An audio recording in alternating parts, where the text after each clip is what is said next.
Hello दोस्तों, कैसे हैं आप। उम्मीद करता हूं आप सभी अच्छे होंगे। एक बार फिर से लंबे ब्रेक के बाद स्टडी शॉर्ट में आप सभी का हार्दिक स्वागत है। दोस्तों, आज हम एक इतिहास के टॉपिक के बारे में चर्चा करने जा रहे हैं। टॉपिक बहुत ही इंपॉर्टेंट है और कोई भी कॉम्पिटिटिव एग्ज़ाम के लिए ये टॉपिक, चाहे इंडिया लेवल का हो, हिस्ट्री हो, चाहे राजस्थान लेवल की हो, चाहे किसी भी स्टेट की हो, इसका जिक्र ज़रूर होता है। अब बात करते हैं कि टॉपिक का नाम क्या है। टॉपिक का नाम है, एक ऐसी शख्सियत के बारे में बात करने जा रहे हैं, मिर्ज़ा राजा मान सिंह के बारे में। जी हाँ दोस्तों, मिर्ज़ा राजा मान सिंह, इसके बारे में चर्चा करेंगे। अभी आपको बताता हूं कि क्यों इंपॉर्टेंट है इतना। प्रथम,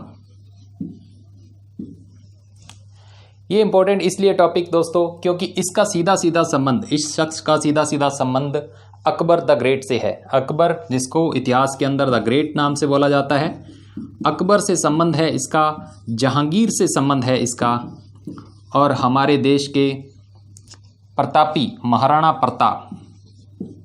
प्रताप से भी इसका संबंध है। इसलिए ये टॉपिक दोस्तों बहुत इंपॉर्टेंट हो जाता है। बहुत सारे क्वेश्चन इसके अंदर बनते हैं और अक्सर एग्जाम के अंदर पूछे जाते हैं। अब बात करते हैं कि इसकी चर्चा करते हैं कि इसमें कौन कौन से क्वेश्चन बनते हैं, क्या हिस्ट्री है इस बंदे की, उस पर चर्चा करते हैं। बहुत ही पावरफुल पर्सनैलिटी रही है इतिहास में हमारी ये। तो मिर्ज़ा राजा मान सिंह के जन्म को लेकर के बात करते हैं पहले, कि मिर्ज़ा राजा मान सिंह का जो जन्म होता है, वो जन्म होता है दोस्तों 6 दिसंबर 1550 को। कब होता है? 6 दिसंबर 1550 की बात है। और मोहनोत नैन्सी के अनुसार ये जन्म होता है मौजमाबाद में। कहाँ होता है? स्थान का नाम अगर मैं लिखूं तो मौजमाबाद में इसका जन्म होता है। मौजमाबाद, सांबर के पास एक जगह हुआ करती थी मौजमाबाद, वहाँ इसका जन्म होता है 6 दिसंबर 1550। बचपन से ही इसकी अपने दादा के साथ विशेष दोस्ती थी, अपने दादा के साथ ज़्यादा रहता था। दादा का नाम अगर मैं बात करूं तो दादा का नाम है भारमल। भारमल का ये पोता था मान सिंह। मान सिंह, अगर मैं पिता की बात करूं तो पिता के बारे में 2 बातें लिखी गई हैं इतिहास में। पिता का नाम भगवान दास भी बताया जाता है और भगवंत दास भी बताया जाता है। भगवंत दास, अब ये दोनों मैं बता देता हूं। बंदायुनी और अबुल जो अपना फरिश्ता है वो तो बताते हैं कि उनका नाम क्या था, भगवान दास था। लेकिन जो अबुल फजल है वो बताता है कि भगवंत दास उसका नाम था, इनके पिता का।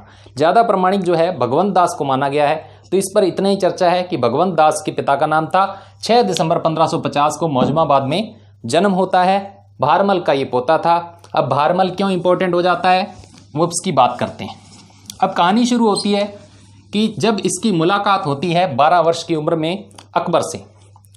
तो 12 वर्ष की उम्र में, सन याद करना बहुत इंपॉर्टेंट है इसके अंदर, क्योंकि काफ़ी बार क्वेश्चन सन पे आते हैं। 1550 की उम्र में, 1550 में इसका जन्म होता है। इसमें अगर मैं 12 वर्ष जोड़ देता हूँ, 12 वर्ष याद करने के लिए बता रहा हूँ, 12 वर्ष जैसे जोड़ते तो सन आ जाता है आपका 1562। और तारीख की अगर मैं बात करूँ तो 10 फरवरी 1562 को इसकी मुलाकात, किसकी मुलाकात? मान सिंह की मुलाकात होती है। किसके साथ? अकबर के साथ। अकबर और मान सिंह की मुलाकात होती है। ये मुलाकात होती है मान सिंह के साथ। और कौन करवाता है? मुलाकात करवाता है उसी का दादा, यानी भारमल। भारमल की उपस्थिति में अकबर और मान सिंह की मुलाकात होती है। 12 वर्ष की उम्र के अंदर दुबला सा पतला सा लड़का अकबर से मिलता है 12 वर्ष की उम्र में 1562, 10 फरवरी 1562 में। और ये मुलाकात कहाँ होती है दोस्तों? मुलाकात होती है रतनपुरा में। रतनपुरा नामक स्थान पर मुलाकात होती है। बार बार मैं इसलिए दोहरा रहा हूँ क्योंकि एक एक फैक्ट पे क्वेश्चन बना हुआ है कि अकबर और इनकी मुलाकात कब हुई, कहाँ पर हुई, किसकी उपस्थिति में हुई। ये सारी बातें जो हैं आपसे पूछी गई हैं एग्जाम के अंदर। अब बात करते हैं, इसके बीच में कुछ वार्तालाप होती है जो एज इट इज़ हमारे काव्यों में लिखी गई है। उस वार्तालाप की बात करते हैं कि वार्तालाप क्या होती है। जब 12 वर्ष की उम्र के अंदर मान सिंह मुलाकात करता है किसके साथ? अकबर के साथ। और अकबर उसके बेडोल शरीर को, पतले दुबले को देख करके उस पर तंज कसते हुए, यानी इसको ताना मारते हुए एक बात कहता है कि ए मान सिंह, जब खुदा के यहाँ नूर बंट रहा था, मतलब ब्यूटी बंट रही थी, तब तुम वहाँ हाजिर क्यों नहीं हुए? ये बात कौन कहता है? अकबर कहता है मान सिंह को कि जब खुदा के यहाँ नूर बंट रहा था तब तुम हाजिर क्यों नहीं हुए? तो वो दुबला सा पतला सा लड़का जो था मान सिंह, बहुत चतुर था। मान सिंह बचपन से ही बहुत चतुर था। उसने अकबर को जवाब दिया। अकबर को जवाब दे करके वो क्या कहता है कि ए अकबर सम्राट, कि जब यहाँ खुदा के यहाँ नूर बंट रहा था तब मैं खुदा की इबादत में था, लेकिन जब क्या बंट रही थी? उदारता और वीरता बंट रही थी। उदारता और वीरता ये बंट रही थी, तो मैं खुदा से नूर के बदले क्या लाया? मांग करके उदारता और वीरता को लेकर के आया। इसलिए मैं मांगने वाले को कभी जवाब नहीं देता और शत्रु को कभी पीठ नहीं देता। तो ये एज इट इज़ जो है आपके एग्जाम के अंदर लाइनें लिख करके पूछी गई जाती हैं कि इन लाइनों का संबंध किससे है, किस वार्तालाप से है, ये सभी तरीके के क्वेश्चन पूछे जाते हैं आपसे। तो ये दोस्तों बहुत ही विचित्र जो है वार्तालाप होती है मान सिंह एक छोटे बच्चे और अकबर के रूप में। अकबर बहुत ही प्रसन्न होता है कि ये लड़का बहुत चतुर है, तो इसको अपनी शरण में, इसको अपनी सेवा में अंदर जरूर लेना चाहिए। तो वो इंप्रेस हो जाता है उस लड़के से और 1562 से ही, यानी 12 वर्ष की आयु से ही उसको अपनी सेवा के अंदर ले लेता है। तो भारमल अकबर को अपना पोता सौंप देता है। यहीं से कहानी होती है शुरू, क्योंकि अकबर की सक्सेस जो इंडिया के अंदर थी, सफलता थी, वो मान सिंह के कारण थी। अगर वो मान सिंह जो था उसके ज़्यादातर अभियानों में उनके साथ रहा और मान सिंह के कारण ही अकबर जो है इंडिया के अंदर सफल हो चुका। 1562 उम्र है इस टाइम 12 वर्ष की, राजा मान सिंह की बात कर रहे हैं। 12 वर्ष की उम्र में वो चला गया और 12 वर्ष की उम्र से यानी 1562 से लेकर के 1614 तक 52 वर्ष तक ये क्या रहे? मुगलों की सेवा के अंदर रहे। मिर्जा राजा मान सिंह 52 वर्षों तक मुगलों की सेवा की। इन 52 वर्षों में 2 मुगल काल उसने देखे। एक देखा अकबर का जो लेकर के आया था उसको, और दूसरा उसके पुत्र जहांगीर का। यहां से सन याद करेंगे दोस्तों, बहुत ही इंपॉर्टेंट और बहुत ही इजी तरीके से। अब 52 वर्षों की उम्र में उसने 2 मुगल काल देखे, अकबर का और जहांगीर का। अकबर का जो देखा वो 43 वर्षों तक इसने अकबर की सेवा करी, 43 वर्षों तक, और बाकी जो 9 वर्ष बच गए वो जहांगीर के पेटे में चले गए, यानी जहांगीर की सेवा उसने करी। अब बात करते हैं कि कब से कब तक ये अकबर के काल में रहा और कब से कब तक जहांगीर में रहा। तो 52 को मैंने बांटा 43 और 9 में। तो आपको पता है कि 1562 से तो वो लेकर के आ गया था अकबर। तो मैं बात करूंगा कि 1562 से लेकर के 43 वर्ष अगर मैं जोड़ दूं तो ये बनते हैं दोस्तों 1605। तो 1562 से लेकर के 1605 तक ये अकबर के पास रहा और बाकी रह गए 9 वर्ष। 9 वर्ष यानी 1605 से लेकर के, यहाँ पे अकबर की मृत्यु हो जाती है 1605 के आसपास, तो 1605 से लेकर के 1614 तक यानी मृत्यु तक ये जहांगीर की सेवा के अंदर रहा। तो ये कहानी थी टोटल 52 वर्षों की, जिसमें हमने याद किया कि इतने से इतने तक इसके पास रहा, इतने से इतने इसके पास रहा। बहुत ईजी है, आप इसको सीधा 43 और 9 से समझिए और सन उसके अकॉर्डिंग आप कैलकुलेट कर सकते हैं। थोड़ी सी मैथ इसमें फिट करेंगे तो आसानी से आपको ये समझ में आ जाएगा। अब 43 वर्ष और 9 वर्ष हमने देख लिए, और इसके अलावा एक छोटी सी बात यहाँ पे और ऐड कर देता हूँ कि इसी काल के दौरान 24 वर्षों तक उसने आमेर की गद्दी पर भी शासन किया। तो मान सिंह ने 24 वर्षों तक क्या किया? आमेर की गद्दी पर भी शासन किया। यानी जब उसकी मृत्यु हुई 1614 में, उससे जस्ट हम बैक चलेंगे अगर 24 साल, तो अपने को नया सन मिल जाएगा 1590। यानी 1590 से लेकर के 1614 तक उन्होंने क्या किया? आमेर की गद्दी पे शासन किया। अब बात करते हैं सन से ऊपर उठ करके कि क्या क्या कहानी हुई। अब 1562 में जब वो लड़के को लेकर के आया, मान सिंह को लेकर के आता है अकबर, 1562 के अंदर लेकर के आता है, और 7 साल बाद, इसमें अगर मैं 7 ऐड कर देता हूं तो सन आ जाता है 1569। ये वो सन है दोस्तों जब अकबर को इम्प्रेस करने का मौका मिला सबसे पहली बार। 1562 के बाद 1569 में सबसे पहले इम्प्रेस करने का मौका मिला ऑन ग्राउंड। 1569 में क्या किया कि ये गया था रणथंबोर अभियान में। रणथंबोर अभियान के अंदर गए दोस्तों, और रणथंभौर अभियान इन्होंने किया था। उस टाइम रणथंभौर का जो नरेश था, यानी उस टाइम उसका राजगद्दी पर बैठा था, वो था सुरजनहाड़ा। सुरजनहाड़ा पे इन लोगों ने चढ़ाई कर दी, अपनी अधीनता स्वीकार करते थे जगह जगह ये हमला करके। और इस टाइम मान सिंह था, अकबर था और उसके पिताजी भगवंत दास थे, तीनों वहां पर गए। 6 माह तक उन्होंने रणथंभौर में घेराबंदी डाली रखी, उनको घेर करके रखा पूरे रणथंभौर को, लेकिन सफलता हासिल नहीं हुई। फिर बाद में क्या किया कि मान सिंह जो था, मान सिंह बड़ा चतुर था शुरू से, तो मान सिंह ने एक तिगड़म लड़ाई, एक ट्रिक अपनाई, जिसके जरिए उसने क्या किया, सुरजनहाड़ा को राजी कर लिया संधि के लिए। उस टाइम में संधि के लिए राजी करना मतलब अपनी एक तरह से अधीनता स्वीकार करवाना था। तो मुगलों की अधीनता स्वीकार कर दी किससे, सुरजनहाड़ा ने, मान सिंह की चतुराई से, रणथंभौर अभियान के दौरान। तो राजा बड़ा इंप्रेस हो गया, अकबर बहुत इंप्रेस हो गया, और जो मान सिंह था उसको क्या दी गई, मनसबदारी दी गई 7,000 की, एक तरह से तनख्वाह मान सकते हैं। 7,000 की मनसबदारी प्राप्त थी मान सिंह को। 1569 की बात हमने कर ली, रणथंभौर अभियान कर लिया। और इसके बाद ताजा ही 1569 के बाद में, 1 साल जस्ट बाद में, अकबर ने क्या कहता है, अकबर एक दरबार लगाता है। उस दरबार पे बहुत सारे क्वेश्चन आए हुए हैं, तो थोड़ा ध्यान से देखिए। 1570 की बात है, 1570 की बात करता हूं मैं। 1569 में क्या करते थे, रणथंभौर अभियान उन्होंने किया था, ठीक है, बहुत जो कि सफल रहा। 1570 में अकबर क्या करता है, नागौर में एक दरबार लगाता है, नागौर दरबार नाम से, नागौर में एक दरबार लगता है। वहां पे जितने भी जो राजपूत शासक थे उनको बुलाया जाता है कि आकर के अधीनता स्वीकार कर लो। वहां पर आता है कौन, बीकानेर के एक नरेश आते हैं, कल्याणमल, बीकानेर से आते हैं कल्याणमल, कल्याणमल आते हैं, अधीनता स्वीकार कर लेते हैं। फिर एक जैसलमेर के नरेश आते हैं, जैसलमेर के आते हैं हरिराय भाटी, हरिराय भाटी आते हैं, वो भी क्या कर लेते हैं, अधीनता स्वीकार कर लेते हैं। तो ये क्वेश्चन बहुत इंपॉर्टेंट है यहां पे जो बनेंगे, हरिराय भाटी। लेकिन मारवाड़ से एक आते हैं चंद्रसेन, मारवाड़ से कौन आता है, चंद्रसेन, मारवाड़ से आता है चंद्रसेन। लेकिन चंद्रसेन क्या करता है, बिना अधीनता स्वीकार करें, उसको अपनी टर्म्स एंड कंडीशन उसको फॉलो नहीं करता अकबर की, बोला मैं तो अधीनता स्वीकार नहीं करूंगा, और वो बेरंगी लौट जाता है, यानी बिना अधीनता स्वीकार किए ही लौट जाता है। और यहां पे मेवाड़ से महाराणा प्रताप को भी बुलाया गया था, लेकिन महाराणा प्रताप आपको पता है बहुत ही प्रतापी राजा थे, और उन्होंने उपस्थित होने से इनकार कर दिया, यानी वो नागौर दरबार में उपस्थित नहीं हुए थे। गिल्ला। अब बात करते हैं आगे की।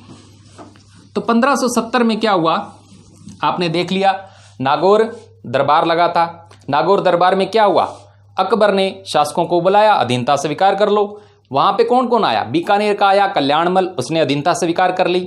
उसके बाद जैसलमेर के भी आए हर्राय भाटी, उन्होंने भी अधीनता स्वीकार कर ली। लेकिन वहां से कौन बेरंग लौट गया, मारवाड़ का शासक चंद्रसेन बोला कि मैं नहीं करूंगा, जाओ, मुझे आपकी अधीनता स्वीकार नहीं करनी है। और वहां पे किसको बुलाया गया था, मेवाड़ से महाराणा प्रताप को बुलाया गया था। तो मेवाड़ से महाराणा प्रताप तो अधीनता स्वीकार कर लें, ऐसा हो ही नहीं सकता। इसीलिए उनका इतिहास के अंदर जो है नाम सुनहरे अक्षरों में लिखा जाता है महाराणा प्रताप। इसके आगे महाराणा प्रताप की बात होगी, बहुत ही इंपॉर्टेंट बात, बहुत सारे क्वेश्चन बनेंगे, तो बने रहिए दोस्तों। 1570 के बाद की बात करते हैं। 1570 के बाद क्या हुआ, 1573 में क्या होता है, थोड़ा इसको क्लियर कर लेते हैं। अब बात आती है 1573, यानी 1570 से 3 साल बाद है।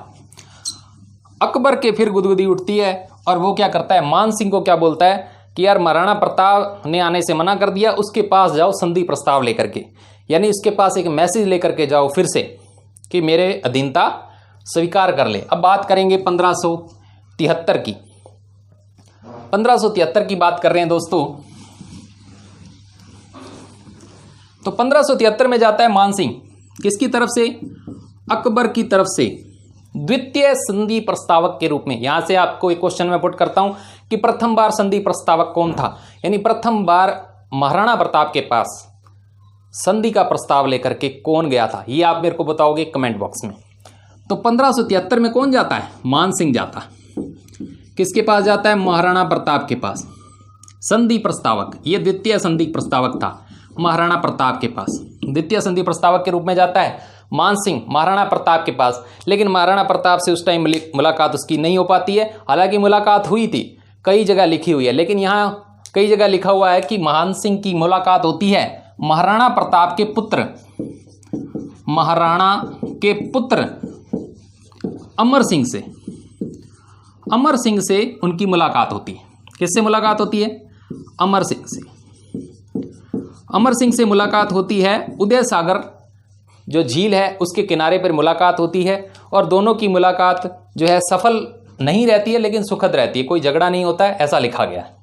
तो मान सिंह द्वितीय संधि प्रस्तावक के रूप में जाता है, महाराणा पुत्र से अमर सिंह से मुलाकात होती है, अमर सिंह प्रथम से। तो 1573 की बात है। अब आगे बात करते हैं। उस टाइम ये वही अगेन वो भी स्वीकार नहीं करता, इस प्रस्ताव को क्या कर देता है? ठुकरा देता है कि हम अधीनता स्वीकार नहीं करेंगे। तो 1573 में अगर मैं 3 जोड़ देता हूं, 3 साल बाद आता है 1576, वो ऐतिहासिक दिन जब हल्दी घाटी का युद्ध होता है दोस्तों। 1573 के बाद में 3 साल में जोड़ता हूं तो आ जाता है 1576 हल्दी घाटी का युद्ध। अब इसके बारे में 2 डेट्स लिखी गई हैं। 2 डेट्स हैं। एक डेट आती है 18 जून 1576 और एक आता है 21 जून 1576। ये तो बताते हैं डॉक्टर गोपीनाथ शर्मा, एक इतिहासकार रहे हैं डॉक्टर गोपीनाथ शर्मा। वो बोलते हैं कि 21 जून 1576 को हुआ था, बाकी दूसरों का मानना था 18 जून 1576 में हुआ था। तो जैसे ही अगर डॉक्टर गोपीनाथ का नाम लेकर के क्वेश्चन आए तो अपने को लेना है 21 जून 1576, अदरवाइज 18 जून 1576। ये तो हो गई डेट की बात। अब बात करते हैं महाराणा प्रताप का युद्ध होता है हल्दी घाटी में। हल्दी घाटी नामक स्थान पर होता है ये युद्ध। मुगलों की तरफ से नेतृत्व करता है कौन? अगेन मान सिंह। मान सिंह क्या करता है? नेतृत्व करता है मुगल की तरफ से, और इधर से महाराणा प्रताप के बीच में दोनों की सेना में भयंकर युद्ध होता है। लेकिन ये युद्ध क्या रहता है? अनिर्णायक रहता है। इतिहासकार ऐसा लिखते हैं। क्या रहता है? अनिर्णायक रहता है, यानी महाराणा प्रताप की हार इस हुई ऐसा कहीं नहीं लिखा गया। तो ये युद्ध को अनिर्णायक बताया गया है। अनिर्णायक हो गया और प्रथम बार मान सिंह को क्या करनी पड़ी? हार का सामना एक तरह से करना पड़ा, क्योंकि जितने भी उसने अभियान किए थे लगभग सभी सफल हुए थे। लेकिन ये हल्दी घाटी वाला युद्ध जो था उसमें मान सिंह को प्रॉपर तरीके से क्या नहीं मिली? सफलता नहीं मिली। इस बात से क्या हो गया? अकबर रुष्ट हो गया। अकबर रुष्ट हो गया और उसने उसकी 2000 तनख्वाह घटा दी, 7000 से 2000 मनसबदारी कम कर दी और 5000 कर दी। अब मान सिंह बड़ा कुंठित होने लगा कि मेरी तो क्या हो गई? बेइज्जती हो गई, क्योंकि 1576 में मैं क्या नहीं कर सका? अपने स्वामी अकबर की क्या नहीं कर सका? उसको संतुष्ट नहीं कर सका अपनी वीरता के साथ। तो तब से वो क्या मौका ढूंढने की तलाश में लगा रहा, मौका ढूंढता रहा कि मैं वापस से कैसे इंप्रेस करूं। तो 1576 की बात के बाद 1576 के बाद 5 साल बाद उसको ये मौका मिलता है। 5 वर्ष अगर मैं इसमें जोड़ देता हूं तो बन जाता है दोस्तों 1581। यहाँ पे फिर वो एक बार जो है अपना पराक्रम दिखाता है। 1581 के अंदर वो क्या करता है? काबुल का अभियान पे जाता है। ये काबुल का अभियान बड़ा इंपॉर्टेंट है, इस पर बड़ा क्वेश्चन बनता है। काबुल का अभियान करता है मान सिंह। काबुल के उस टाइम नरेश थे मिर्जा हाकिम सिंह। मिर्जा हाकिम सिंह को क्या करता है? हरा देता है। मिर्जा हाकिम को हरा करके काबुल में झंडा गाड़ देता है। किसका? अकबर का। वहां पर अंग्रेज भी क्या नहीं कर पाए थे? शासन नहीं कर पाए थे, उसको अपने कब्जे में नहीं कर पाए थे। लेकिन काबुल तक इसने अपना झंडा फहरा दिया था। मान सिंह ने अपने पराक्रम से अकबर की वहां पे भी झंडा गाड़ दिया, मिर्जा हाकिम को हरा दिया। इसीलिए इस पराक्रम से प्रभावित होकर के ये लिखा गया कि जननी जने तो ऐसो जन जैसो मान मर्द, जननी जने तो ऐसो जन जैसो मान मर्द, समंदर खांड पखा लियो काबुल बांधी हद। मतलब काबुल तक उसने क्या कर दी? हद बांध दी। किसकी? अकबर की। तो काबुल पर उसने अपना जो है शासन स्थापित किया, वहां पे शासन किया भी। काबुल पर क्या किया? उसने शासन किया। किसने? मान सिंह को वहां का शासन सौंप दिया गया। अब बात करते हैं थोड़ी और आगे। 6 साल ऐड और करता हूं तो बात आ जाती है 1587 की। 1587 में दोस्तों क्या होता है? 1587 में क्या कर दिया जाता है? उसको बिहार का सूबेदार बना दिया जाता है। मान सिंह को क्या कर दिया जाता है? बिहार का सूबेदार नियुक्त कर दिया जाता है। बिहार का सूबेदार बनाया जाता है। बिहार का सूबेदार रहते हुए, बिहार का सूबेदार वो रहा था 7 वर्षों तक। बिहार की सूबेदारी उसने रखी 7 वर्षों तक। बिहार का ये सूबेदार रहा था कौन?